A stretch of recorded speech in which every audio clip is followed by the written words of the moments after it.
அது சரியா பிப்ரவரி 5, 2014 கேரள மாநிலத்துல நிலம்பூர் என்ற ஒரு அழகான பசுமை பொங்கக்கூடிய கிராமத்துல அன்றைய தினமும் மக்கள் எழுந்ததுக்கு பிறகு தங்களுடைய வேலைகளை பரபரப்பா பார்க்க ஆரம்பிச்சாங்க. அன்னைக்கு திங்கட்கிழமைங்கிறதுனால அதே கிராமத்தை சேர்ந்த 49 வயது நிறைந்த ராதாவும் காலை எழுந்ததுமே வேக வேகமா தன்னுடைய வீட்டு வேலைகளை முடிச்சுட்டு தான் வழக்கம் போல செல்லக்கூடிய ஒரு பொலிட்டிக்கல் பார்ட்டி ஆபீஸுக்கு ஹவுஸ் கீப்பிங் வேலைக்காக காலை 8:30 மணிக்கெல்லாம் வீட்டில் இருந்து புறப்பட்டு போயிடுறாங்க.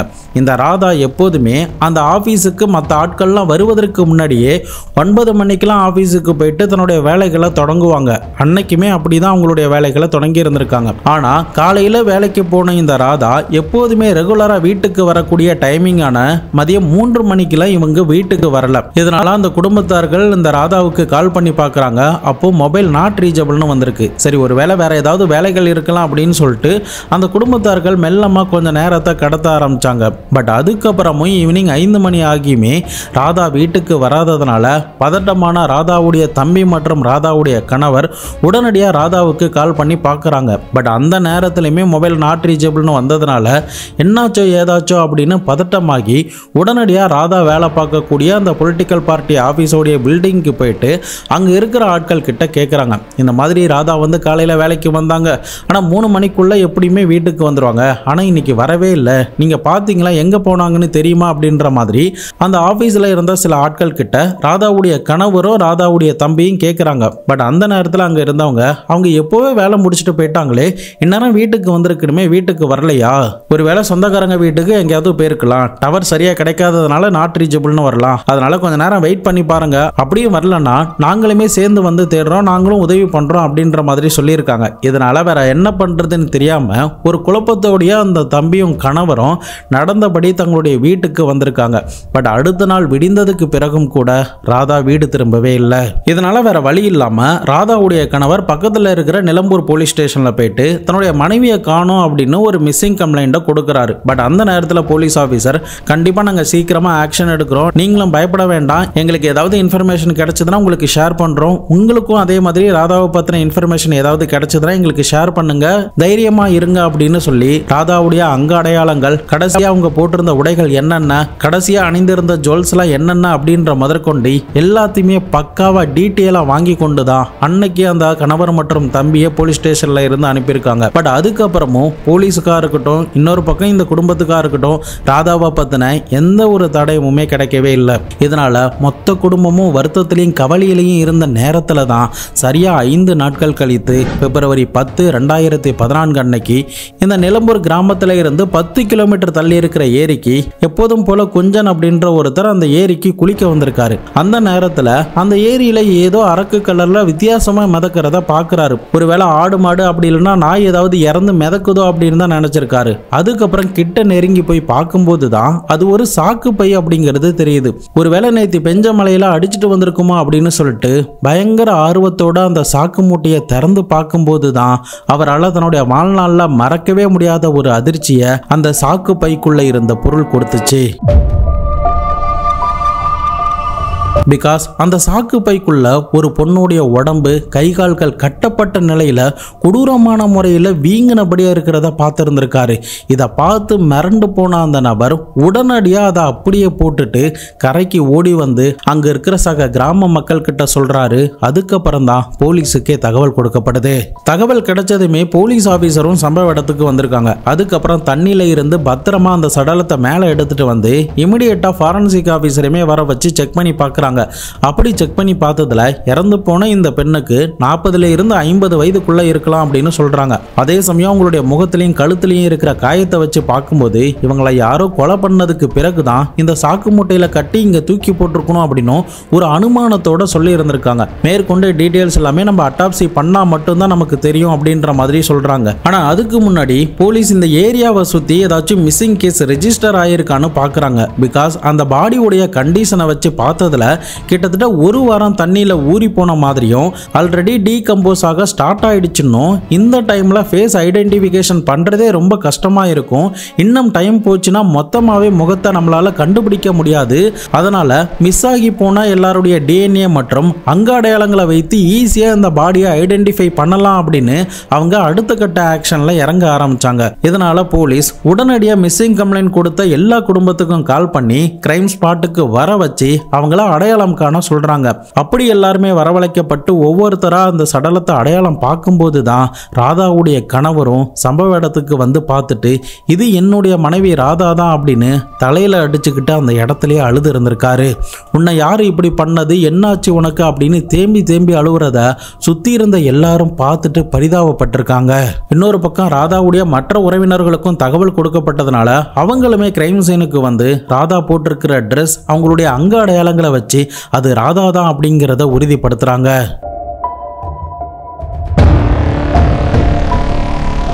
அடுத்த கட்டமாக போலீஸ் ராதாவுடைய சடலத்தை பக்கத்தில் இருக்கிற கோழிக்கோடு மெடிக்கல் காலேஜுக்கு அனுப்பி வச்சு அட்டாப்சிக்கு ஒரு ஆர்டரையுமே போட்டிருக்காங்க. தொடர்ந்து இந்த ப்ராசஸ் ஒரு பக்கம் நடக்க இன்னொரு ப்ராசஸ் ஒரு பொலிட்டிக்கல் பார்ட்டி ஆஃபீஸில் வேலை பார்க்குற ஒரு பெண்மணி அநியாயமாக மர்மமான முறையில் குளத்தில் மிதந்து கிடக்குறாங்க அப்படின்ற செய்தி கேரள மாநிலம் முழுக்க மின்னல் வேகத்தில் பரவ ஆரம்பிச்சுது. யார் இந்த ராதா? இந்த ராதாவுக்கு அன்னைக்கு என்ன நடந்துச்சு? எதனால் இவங்களுடைய சடலம் குளத்தில் மிதக்கணும்? போலீஸ் அதிகாரிகள் இதை கண்டுபிடிச்சாங்களா இல்லையா? 2014 கேரள போலீஸுக்கு மிகப்பெரிய சவாலாக இருந்த ஒரு மர்மமான திகில் நிறைந்த ஒரு சம்பவத்தை பற்றி தான் இன்னைக்கான வீடியோவில் பார்க்க போகிறோம். வீடியோவை எங்கேயுமே ஸ்கிப் பண்ணாமல் தொடர்ந்து பாருங்கள். நான் உங்கள் Babu Shankar. Welcome to Babu Shankar files.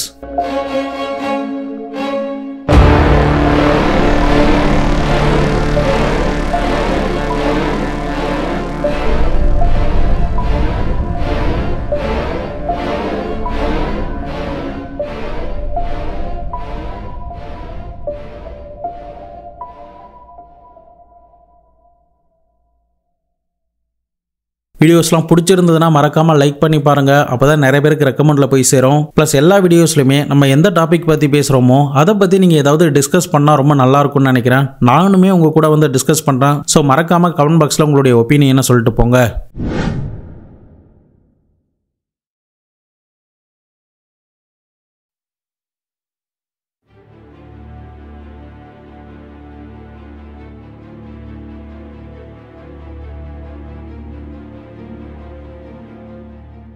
Nilambur police இந்த கேஸை கையில் எடுத்ததுக்கு பிறகு ராதாவுடைய இறப்பு இயற்கைக்கு மாறான ஒரு இறப்பு அப்படின்னு சொல்லி ஒரு எஃப்ஐஆரை ரெஜிஸ்டர் பண்ணியிருந்திருக்காங்க.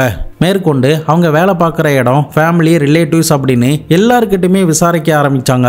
அவங்களுக்கு யாராவது எதிரிகள் இருக்காங்களா, முன்பகை ஏதாவது இருக்கா, ரீசெண்டாக யார் கூடயாவது சண்டை போட்டிருக்காங்களா அப்படின்னு பல்வேறு ஆங்கிளில் இந்த வழக்குடைய விசாரணையை கையில் எடுத்தாங்க. இப்படி உங்களுடைய விசாரணை போய்கிட்டு இருந்த நேரத்தில் தான் ஹாஸ்பிட்டலில் இருந்து ராதாவுடைய அட்டாப்சி ரிப்போர்ட்டுமே வந்திருக்கு. அந்த ரிப்போர்ட்டை படிச்சு பார்த்த போலீஸ் மிரண்டு போயிருக்காங்க. ஏன்னா ஒரு பொண்ணு என்ன மாதிரியான சித்திரவதைகள்லாம் அனுபவிக்க கூடாதோ அது மொத்தத்தையுமே அனுபவிச்சுதான் இந்த ராதா இறந்து போயிருக்காங்க அப்படிங்கிறத அந்த அட்டாப்சி ரிப்போர்ட் மூலியமா போலீஸுக்கு தெரிய வந்துச்சு. அந்த ரிப்போர்ட்ல ராதா அனுபவிச்ச கொடுமைகளை படிக்கும்போது எனக்குமே ஜிவ்வுன்னு ஆணுச்சு.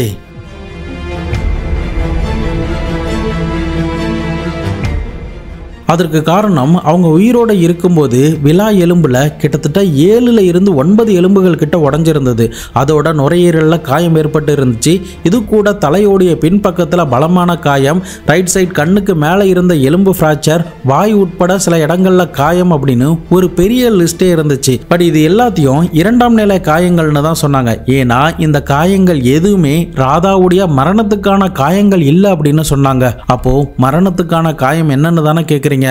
மரணத்துக்கான உண்மையான காரணம் என்னன்னா கழுத்தையும் மூக்கையும் ஒரே டைம்ல பயங்கரமா போட்டு நெரிச்சதுல மூச்சு திணறி அவங்க இறந்திருக்காங்க. அதோட பாலியல் பலாத்காரம் செய்யப்பட்டு அந்த தடயம் தெரியக்கூடாது அப்படிங்கிறதுக்காக ஒரு கூர்மையான பொருளை அவங்களுடைய பிரைவேட் பார்ட்ல இன்சர்ட் பண்ணியிருக்காங்க. அதுதான் அவங்க இறந்து போனதுக்கான காரணம் அப்படின்னு அந்த அட்டாப்சி ரிப்போர்ட்ல சொல்லப்படுது. அது போக ராதாவுடைய வயிற்றுக்குள்ள செக் பண்ணி பார்த்ததுல செரிக்கப்படாத சில உணவுகள் இருந்ததையுமே கண்டுபிடிச்சிருக்காங்க. இதை வச்சு பார்க்கும்போது ராதா சாப்பிட்ட அளவிட்டு முடித்து 2 மணி நேரம் கழித்து கொலை செய்யப்பட்டிருக்காங்க அப்படிங்கறத அட்டாப்சி ரிப்போர்ட்ல சொல்றாங்க. அட்டாப்சி ரிப்போர்ட்ல வந்த காயத்தெல்லாம் வச்சு பார்க்கும்போது கண்டிப்பா இது ஒருத்தர் பண்ணியிருக்க வாய்ப்பு கிடையாது, 2 பேர் அப்படி இல்லைன்னா 3 பேர் சேர்ந்து பண்ணியிருக்க மட்டும்தான் வாய்ப்பு இருக்கு அப்படின்னு தெரிஞ்சதுனால இந்த வழக்கை விசாரணை பண்ற போலீஸ் தாங்கள் தேடுறது 2 பேர் அப்படிங்கறது தான் ஆரம்பத்துல இருந்து குறிக்கோளா வச்சு இந்த விசாரணையை அடுத்த கட்டத்துக்கு நகர்த்த ஆரம்பிச்சாங்க. இதனால போலீஸ் விக்டிம் ராதாவுடைய வீட்டில இருந்து இன்வெஸ்டிகேஷனை ஆரம்பிச்சாங்க. ராதா காணாம போன அன்னைக்கு காலையில எத்தனை மணிக்கு வீட்டில இருந்து கிளம்புனாங்க, போறதுக்கு முன்னாடி அவங்களுடைய நடவடிக்கைகள்ல ஏதாவது வித்தியாசம் தெரிந்துச்சா, அவங்களுக்கு வீட்டுக்கு வெளியில யார் கூடயாவது சண்டை இருந்துச்சா அப்படின்னு அந்த மாதிரியான கோணத்திலையுமே விசாரணையில இறங்கினாங்க. அதுக்கு ராதாவுடைய வீட்டில் இருந்த ஆட்களும் இல்லைங்க, அந்த மாதிரி வெளியில யார் கூடயும் எந்த பிரச்சனையும் கிடையாது, இங்க பக்கத்துல இருக்கிற ஒரு பில்டிங்ல தான் ஹவுஸ் கீப்பிங் வேலை பார்த்துக்கிட்டு இருக்காங்க, அட்வொகேட் அசாத்துடைய ஆபீஸ் மற்றும் காங்கிரஸ் பிளாக் ஆபீஸ் மற்றும் முனிசிபாலிட்டி ஆபீஸ் அப்படின்னு இந்த 3 ஆபீஸ்லயுமே கூட்டி இருக்கிற வேலையை தான் பார்த்துக்கிட்டு இருக்காங்க. எப்போதும் போல அன்னைக்குமே சமைச்சு வச்சுட்டு திங்கக்கிழமைங்கிறதுனாலையும் ஏற்கனவே 2 நாள் ஆபீஸ் லீவு, ஆபீஸ் ரொம்ப தூசியா இருக்கும், நான் சீக்கிரமா போறேன்னு சொல்லிட்டு தான் கிளம்பி போனாங்க. எப்போதுமே வேலையை முடிச்சுட்டு 11:30 மணிக்கெல்லாம் வீட்டுக்கு வந்துருவாங்க.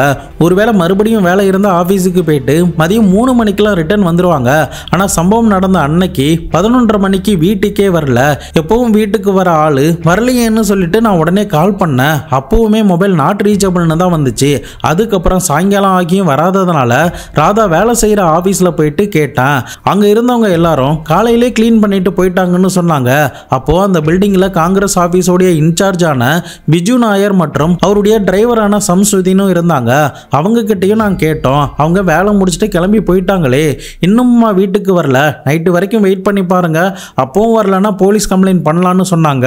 அதுக்கப்புறம் வீட்டுக்கு வந்தும் கால் பண்ணி பார்த்தேன், மெசேஜ் பண்ணி பார்த்தேன், எந்த ரெஸ்பான்ஸும் இல்லாததுனால தான் நான் போலீஸ் கிட்ட வந்து கம்ப்ளைண்ட் கொடுத்தேன் அப்படின்னு இந்த இறந்து போன ராதாவுடைய கணவர் போலீஸ் கிட்ட இந்த ஸ்டேட்மெண்ட்லாம் சொல்றாரு. அடுத்த கட்டமா போலீஸ் ராதா வேலை பார்க்குற ஒவ்வொரு ஆபீஸுக்கும் போயிட்டு தங்களுடைய விசாரணையில இறங்கி இருந்திருக்காங்க. இறுதியா காங்கிரஸ் ஆபீஸ் பிளாக்ல வந்து அந்த ஆபீஸோடைய இன்சார்ஜான இந்த பிஜு நாயர் கிட்ட விசாரிக்க ஆரம்பிச்சாங்க. அப்போ பிஜு நாயர் என்ன சொல்றாருன்னா, அன்னைக்கு திங்கக்கிழமைங்கிறதுனால நிறைய அரசியல்வாதிகள் அந்த இடத்துக்கு வந்தாங்க, இதனால நான் கொஞ்சம் பிஸியா இருந்தேன், ராதாவும் ஆபீஸுக்கு வந்துட்டு வேலையெல்லாம் முடிச்சுட்டு கிளம்பி போன மாதிரி தான் எனக்கு ஞாபகம் இருக்கு, அதுக்கப்புறம் ராதா இங்க வரவே இல்லை அப்படின்ற மாதிரி போலீஸ் கிட்ட பதில் சொல்லி இருந்திருக்காரு.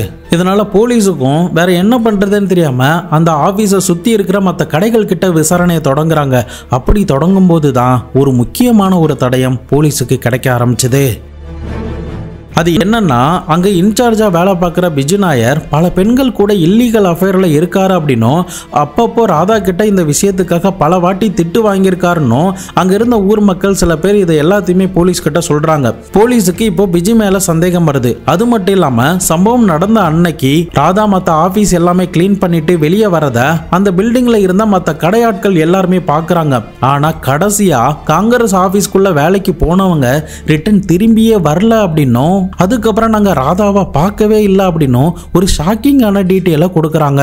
அது கூடவே அந்த காங்கிரஸ் ஆபீஸுக்கு நியூஸ் பேப்பர் படிக்கிறதுக்காக வந்த ஒரு வயதானவர் அன்னைக்கு பிஜுவையும் அந்த ஆபீஸ்ல பார்த்தேன், வேலை செஞ்சுக்கிட்டு இருக்கிற இந்த ராதாவையும் அந்த ஆபீஸ்ல பார்த்தேன் அப்படின்னு ஒரு ஸ்டேட்மெண்ட்டை போலீஸ் கிட்ட சொல்றாரு. அது கூட பிஜுவுடைய நண்பனான மற்றும் டிரைவரான இந்த சம்சுதீனும் அங்கதான் இருந்தான் அப்படின்னு சொல்றாரு. ஸோ இப்போ கலெக்ட் பண்ண டீட்டெயில்ஸை வச்சு பார்க்கும்போது ராதா 9:30 மணிக்கெல்லாம் மற்ற ஆபீஸ்ல வேலைகளை முடிச்சுட்டு இந்த காங்கிரஸ் ஆபீஸுக்கு அதுக்கு மேல வந்திருக்காங்க. அதன் பிறகு 11 மணிக்கு வெளியில போக வேண்டியவங்க ரிட்டர்ன் வெளியிலேயே வரவே இல்லை. அப்போ இந்த ஆபீஸ்க்குள்ள தான் ஏதோ ஒன்று நடந்திருக்கு அப்படின்னு ஒரு முடிவுக்கு வந்து இந்த காங்கிரஸ் பிளாக் ஆபீஸ்ல விசாரணை பண்ணணும், அங்க சர்ச் பண்ணணும் அப்படின்னு சொல்லிட்டு தங்களுடைய ஹையர் ஆபீசர் மூலியமா அந்த ஆபீஸ்ல சோதிக்கிறதுக்காக ஒரு சர்ச் வாரண்டை வாங்கியிருக்காங்க.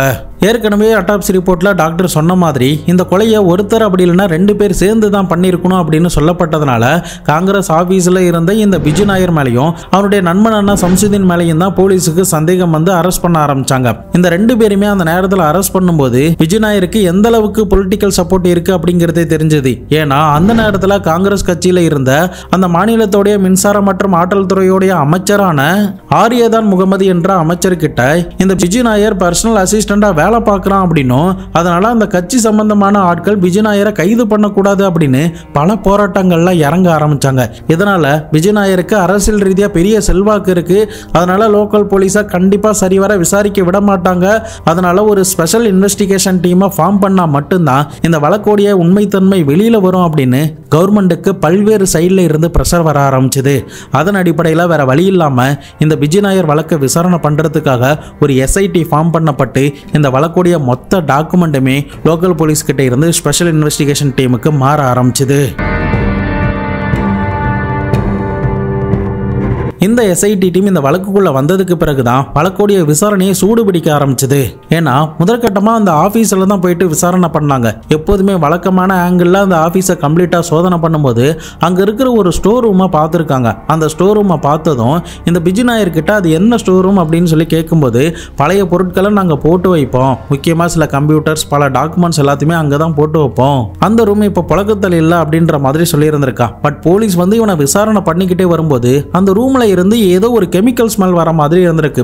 இதனால சந்தேகம் அடைந்த எஸ்ஐடி போலீஸ் உடனடியாக அந்த ரூமை திறந்துட்டு உள்ள போறாங்க. அப்படி உள்ள போகும்போது அந்த இடத்துல சில உடைந்த மரக்கட்டைகளும் அது கூட ஒரு தொடப்பத்தோடைய கைப்பிடி உடைஞ்ச மாதிரியும் அதுக்குள்ள இருந்திருக்கு. சோ இதெல்லாம் பார்த்ததுக்கு பிறகு உடனடியாக ஃபாரன்சிக் ஆபீசரை அந்த இடத்துக்கு வர வைக்கிறாங்க. இந்த ப்ராசஸ் வேக வேகமா நடக்கும்போது இன்னொரு பக்கம் சில இடத்துல இருந்து ராதா பயன்படுத்தின கொடை, அவங்களுடைய மூக்கு கண்ணாடி, அவங்களுடைய செருப்பு, அவங்களுடைய செல்போன் அப்படின்னு எல்லாமே சடலம் எந்த இடத்துல இருந்து கிடைச்சதோ அதுக்கு ஆப்போசிட்டா வேற ஒரு டைரக்ஷன்ல வேற ஒரு இடத்துல இந்த பொருட்கள் எல்லாமே கிடைக்குது. சோ போலீஸுமே இந்த வழக்குல பல குழப்பத்தோட தான் இந்த விசாரணைகள்ல ஈடுபட்டுக்கிட்டு இருந்தாங்க. கட்சி ஆபீஸுக்கு வந்த ஃபாரன்சிக் ஆபீசர் அந்த ரூமை கம்ப்ளீட்டா சோதனை பண்றாங்க. அப்படி சோதனை பண்ணும்போது அங்கங்க வெள்ளை வெள்ளையா திட்டு திட்டா இருக்கிறத பார்த்துருக்காங்க. அது கூட சுத்தம் செய்வதற்கு தேவையான கிளீனிங் பிரஷ், அதுக்கு தேவையான லிக்விட், ப்ளீச்சிங் பவுடர் அப்படின்னு இந்த மாதிரியான சில ஜாமான்கள் அங்க இருக்கிறத பார்த்துட்டு அவங்க வழக்கம் போல யூஸ் பண்ற லூமினால் என்கின்ற ஒரு கெமிக்கலை அந்த கதவை அடிச்சுட்டு ரூமை இருட்டாக்கி தரையில ஊத்தி செக் பண்ணி பார்க்கறாங்க. அப்படி செக் பண்ணி பார்க்கும்போது தான் அந்த ரூம்குள்ள ப்ளூ கலர்ல லைட் எரியற மாதிரி தெரியுது. ஆக மொத்தம் இந்த ரூம்குள்ள தான் இவனுங்க ஏதோ பண்ணிருக்காங்க அப்படின்னு சொல்லிட்டு ஃபாரன்சிக் மறுபடியுமே களத்துல இறங்க ஆரம்பிச்சு அந்த ரூம்குள்ள இருந்து பல முக்கியமான தடயங்கள் எல்லாத்தையுமே சேகரிக்க ஆரம்பிச்சாங்க. தொடர்ந்து அந்த ரூமை டீட்டெயிலாக செக் பண்ணி பார்க்கும்போது அந்த இடத்துல இருந்து தலைமுடி, நகம், இரத்தக்கரை மாதிரியான தடயங்கள் என ஒரு கொலைக்கு தேவையான அனைத்துமே அந்த இடத்துல இருந்து கிடைக்குது.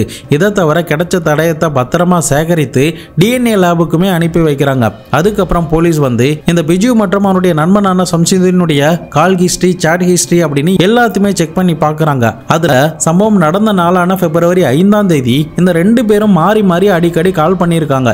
இன்னொரு பக்கம் அவங்களுடைய டவர் லொகேஷனை செக் பண்ணி பார்த்ததுல எந்த இடத்துல இருந்து ராதாவுடைய சடலமும் எந்த இடத்துல இருந்து ராதாவுடைய மற்ற உடைமைகளும் மீட்டெடுக்கப்பட்டுச்சோ அந்தந்த இடங்கள்லாம் இவங்களுடைய டவர் லொகேஷன் இருந்திருக்கு அப்படிங்கிறத கண்டுபிடிச்சிடுறாங்க. இதனால முழுக்க முழுக்க இவனுங்க தான் குற்றவாளி அப்படிங்கிறது ஒரு பக்கம் இப்போ போலீஸுக்கு விளங்க ஆரம்பிச்சிருது. இன்னொரு பக்கம் இவனுங்க ரெண்டு பேரும் சம்பவம் நடந்த நாளான பிப்ரவரி 5ஆம் தேதி இரவு நேரத்தில் ஒரு டாடா கார்ல போயிருக்கிறத அங்க இருந்த சில பேர் பார்த்திருக்காங்க. இது எல்லாமே தடயமா கிடைச்சதுக்கு பிறகுதான் இவனுங்க தான் இந்த ராதாவை ஏதோ பண்ணிருக்காங்க, ஆனா எதுக்காக பண்ணாங்கிறது தெரியாம அவங்கள மறுபடியுமே கஸ்டடியில எடுத்து தனித்தனியா ரெண்டு பேருக்கிட்டையும் துருவி துருவி விசாரணை பண்ணும்போது தான் இன்னும் சில அதிர்ச்சிகரமான விஷயங்கள்லாம் வெளிவர ஆரம்பிச்சது. போலீஸ் அவனுங்க கிட்ட விசாரணை பண்ணும்போது என்ன சொல்றாங்கன்னா, நீங்க இந்த கொலையை எதுக்காக பண்ணீங்க அப்படின்ற காரணத்தை மட்டும் சொல்லிட்டீங்கன்னா நாங்க உங்களுக்கு ஏதாவது உதவி பண்ணோம் அப்படின்ற மாதிரி சொல்றாங்க. ஆனா பிஜு நாயர் போலீஸ் கிட்ட நான் வந்து இந்த கொலையை பண்ணவே இல்லை, தேவையில்லாம நான் தான் அப்படின்னு நீங்க ஃப்ரேம் பண்ண பாக்குறீங்க, நாங்க ரெண்டு பேருமே நிரபராதி அப்படின்னு சொல்றான். பட் போலீஸ் வந்து அவனுக்கு எதிராக கிடைச்ச எல்லா எவிடன்ஸுமே சொல்லும் போது தான் நம்ம வசமா மாட்டிக்கிட்டோம், இதுக்கு மேல தப்பிக்க முடியாது அப்படின்னு சொல்லிட்டு எதுக்காக கொலை பண்ண, என்ன காரணத்துக்காக கொலை பண்ண, எப்படி கொலை பண்ண அப்படின்ற முதற்கொண்டு எல்லா டீட்டெயிலுமே புட்டு புட்டு வச்சிருந்திருக்கான்.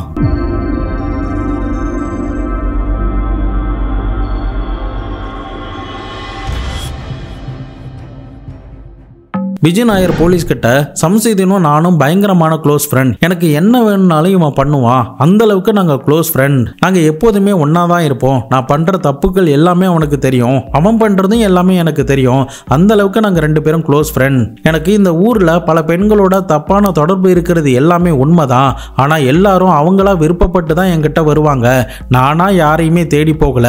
ஆனா இந்த ராதாங்கிறவ மட்டும் நான் தப்பான அஃபேர்ல இருக்கேன் அப்படிங்கிறத தெரிஞ்சுக்கிட்டு எனக்கு பணம் பணம் கொடு, அப்படி பணம் கொடுக்கலனா நீ யாராருக்கிட்டலாம் தப்பா இருக்கியோ அந்த பெண்களுடைய குடும்பத்துக்கிட்ட போய் சொல்லிடுவான் அப்படின்னு என்னை மிரட்ட ஆரம்பிச்சிட்டா.